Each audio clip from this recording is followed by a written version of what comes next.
Hello friends, आज की video में हम लोग बात करने वाले हैं एक बहुत ही इंपॉर्टेंट टॉपिक की जिसका नाम है drawbacks of regulating act of 1773। Problem क्या थी कि इंडिया के कंप्लीट एडमिनिस्ट्रेशन की जिम्मेदारी या जवाबदेही गवर्नर जनरल की थी, लेकिन गवर्नर जनरल की पावर्स थी लिमिटेड, बहुत ही लिमिटेड। मतलब ये जितना पावरफुल दिख रहा है उतना है नहीं। ऐसा हम क्यों बोल रहे हैं? ऐसा हम लोग इसलिए बोल रहे हैं क्योंकि किसी भी एक्ट को पास करने के लिए उसे एग्जीक्यूटिव काउंसिल मेंबर्स की सहमति लेनी होती थी, क्योंकि एक्ट पास किया जाता था गवर्नर जनरल इन काउंसिल के मेजॉरिटी डिसीजन के बेसिस पर। इसका सीधा मतलब ये हुआ कि डिसीजन लेती थी काउंसिल, लेकिन उस डिसीजन की जवाबदेही गवर्नर जनरल की होती थी। तो ये एक ड्रॉबैक था रेगुलेटिंग एक्ट ऑफ 1773 का। पर कहानी यहाँ पर ख़त्म नहीं होती है। रेगुलेटिंग एक्ट ऑफ 1773 ने जो दूसरी मुसीबत खड़ी कर दी थी वो ये कि मद्रास और बॉम्बे के गवर्नर्स को गवर्नर जनरल ऑफ बंगाल का सबॉर्डिनेट बना दिया गया था।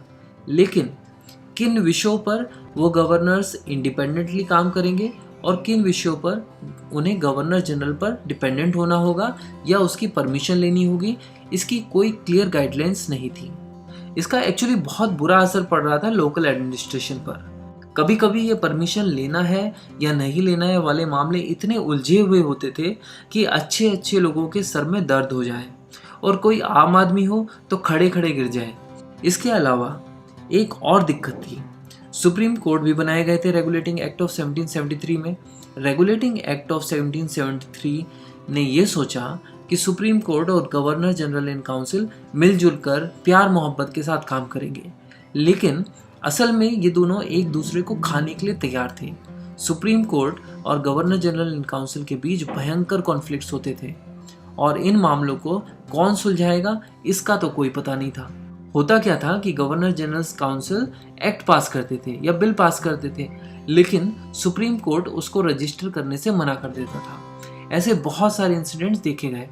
उस समय के गवर्नर जनरल वॉरेन हेस्टिंग्स और सुप्रीम कोर्ट की चीफ जस्टिस एलिजा एम्पे के बीच कॉन्फ्लिक्ट्स की भनक लंदन में बैठे कोर्ट ऑफ डायरेक्टर्स तक भी पहुंच चुकी थी।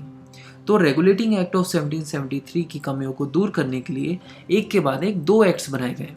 पहला था एक्ट ऑफ सेटलमेंट 1781 और उसके बाद पिट्स इंडिया एक्ट 1784। तो सबसे पहले बात करते हैं एक्ट ऑफ सेटलमेंट 1781 की। हुआ क्या कि 1777 तक सुप्रीम कोर्ट और गवर्नर जनरल के बीच के कॉन्फ्लिक्ट्स बहुत ज़्यादा बढ़ गए थे।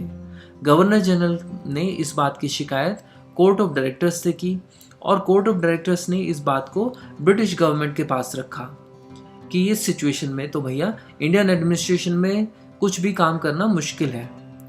इस कंप्लेंट को एड्रेस करने के लिए ब्रिटिश पार्लियामेंट ने हाउस ऑफ कॉमन्स में एक कमेटी बनाई जिसका नाम था टॉचेट कमेटी।